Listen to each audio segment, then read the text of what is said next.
Thanks for staying with News at Prime tonight. EFF lawyers have rejected President Cyril Ramaphosa's argument that his campaign records are private and should remain sealed.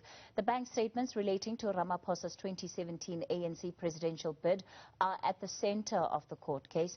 The EFF's legal team insists the party wants the records to see whether there was any corruption relating to the fundraising drive. Know that which was sealed includes the banking details where the various individuals had made donations to the CR17 campaign.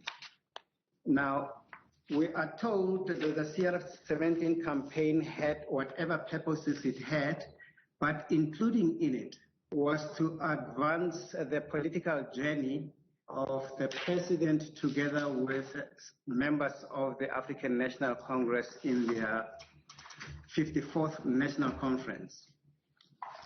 I must stop here to make the following submission. Your Lordship would hear that the reasons why the lifting of the seal is being resisted, amongst others, is that what was happening in that 54th National Conference of the African National Congress is a matter private and internal to a political party.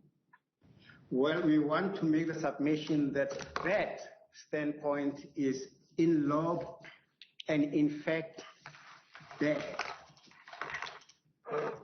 And we fortify our submission by directing your Lordship to how political office is assumed under our constitutional architecture and under our law. The argument which is sponsored on behalf of the president that says we are conflating what is a private run by a private party in its own private space doing its own elections, it's a matter that has nothing to do with the discourse of governance in this country. We are saying no. It is very plain that whatever they do in their party, it is not possible if it does not yield to comport quite properly as it is required to do with the Electoral Act.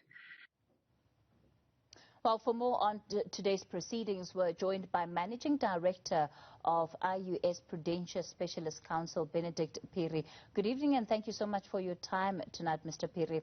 The one thing that has become clear out of today's court process is the argument that the EFF is making and why it believes that having these documents unsealed is in the interest of the public. Interesting that they use part of the argument of the My Vote Counts, the Constitutional Court judgment, and this is around the transparency and the burden on all political parties to actually make public who their funders are. Yeah, very, very interesting argument as you've raised it, Kathy. And I think in a nutshell, really to simplify, what the EFF is saying is that, you know, court proceedings are public, including the record as part of those court proceedings. And in this particular instance, even more so, there's a greater public interest that the CR17 bank statements are actually made available to the public and therefore unsealed.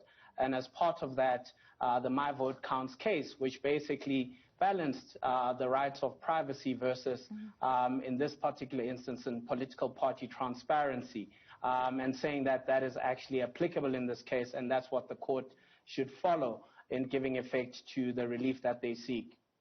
When it comes to the kind of precedent that this case can set, what is going to be the likely outcome if the court decides to unseal the documents just on, you know, the balance of the interests of South Africans, if they find that those interests weigh more than the privacy that the funders would have been entitled to?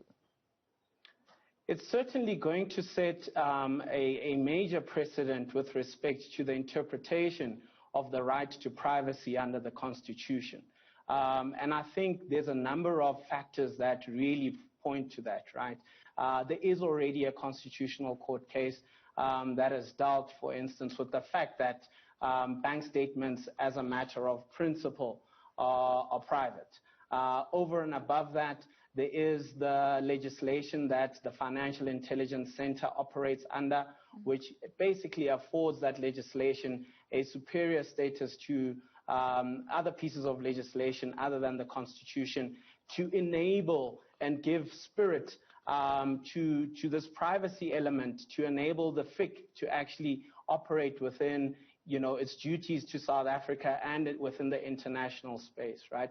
And I guess the question will really be that, is this a justifiable limitation of a private person's right to privacy? That even though that, the EFF's arguments around open justice are not necessarily watertight as far as CR17 campaign is concerned, should this actually be a justifiable limitation to the right to privacy? And I think that's really what the court is concerned with over the next couple of days. How much weight is going to be placed on the fact that the EFF's lawyers have acknowledged that by bringing this application, they're not insinuating that there was anything illegal in terms of those who gave money to the CR17 fund, but rather that they want to know who these individuals are because it matters now that he has become president? I think, we can see through that a little bit more factually. During the course of today, there were arguments raised, particularly by Wim Trengrove on behalf of the CR17 respondents, to the effect that, well, these bank records have actually been in the possession of the EFF.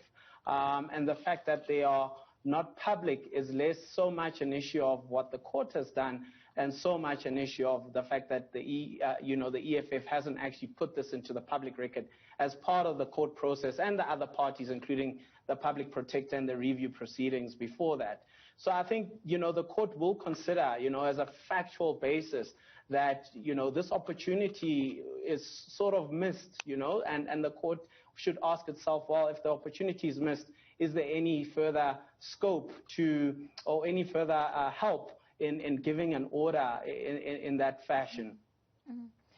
I suppose it's almost impossible then to divorce the court case from the politics of the day, because as you're saying, and if what Advocate Wim Trengrove is anything to go by, the EFF knows what is in those documents.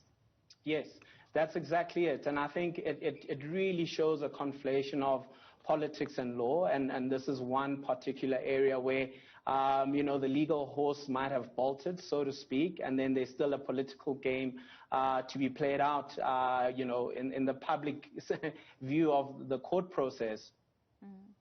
All right, we're going to leave it there for tonight. Benedict Phiri is with IUS Prudentia, and he's a specialist counsel there. We're going